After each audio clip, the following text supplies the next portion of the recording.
In my last video, I talked a little bit about the new information we got about Stolas and his daughter in episode 2 of Helluva. However, what I really want to know is what we didn't see. Why is Stolas torturing himself in a loveless marriage, and who exactly is Stella? There are a number of hints scattered throughout the episode that can help us answer both of these questions, and perhaps even more than that. While it may have seemed like You Will Be Okay was simply a bittersweet song to comfort Via, I believe Stolas inadvertently shared some hidden details about himself, his wife, and perhaps even the ultimate fate of hell itself.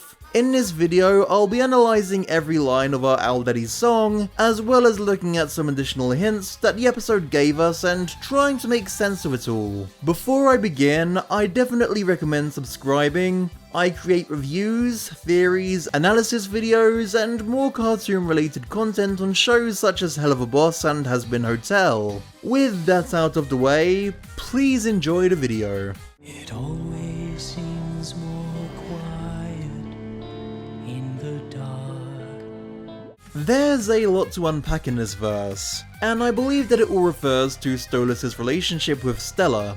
I believe that the quietness he's referring to could represent the lack of love or the literal lack of communication between the two of them. When he talks about how the silence is growing, he may be referring to how the problem is getting worse and worse, which we see has happened over the years. The use of the word constellation is also very interesting to me, as it means a formation of stars that represent people, animals, or objects, and their stories. Seeing as Stella's name derives from the Latin word for star, it makes sense for this line to be about the story of their relationship and how it fizzled out faster than he expected.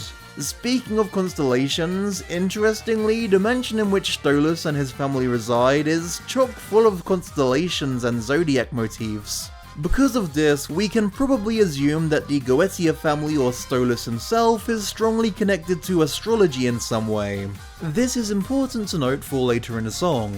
I used to think that I was bold. So here it's obvious that he's talking about how his marriage with Stella isn't exactly everything it's cracked up to be. Interestingly, he doesn't explicitly state he was in love with Stella, only that the prospect of love sounded fun to him. This is a crucial detail as it tells us that the relationship wasn't necessarily something he wanted, but merely something that interested him. Let's suppose for a moment that the relationship in fact isn't something he wanted, but something he was forced to do instead. To be more precise, what if his marriage was arranged? There's a few reasons that lead me to suspect this. First of all, we know that Stolas is a prince and that royalty is often expected to marry into nobility. Second, we see that even when things were better between the pair of them, there was hostility between them, even in their early days, and especially on the side of Stella. Were they ever in love to begin with? Finally, instead of getting mad about Stolas for cheating, Stella is instead mad that he would tarnish his status by doing it with an imp, the lowest species in Hell's hierarchy. My best guess is that Stella married into the Goetic family for status and power, and that initially Stolas was excited by the fun side, whether that be raising a family or, sex. Despite his clear resentment of the relationship, he refers to Via as the only untold story and is clearly trying to say that she was the only good thing to come out of it all. I'd like to give a shout out to the commenters on my last video who were very quick to pick up on these details. As the stars start to align.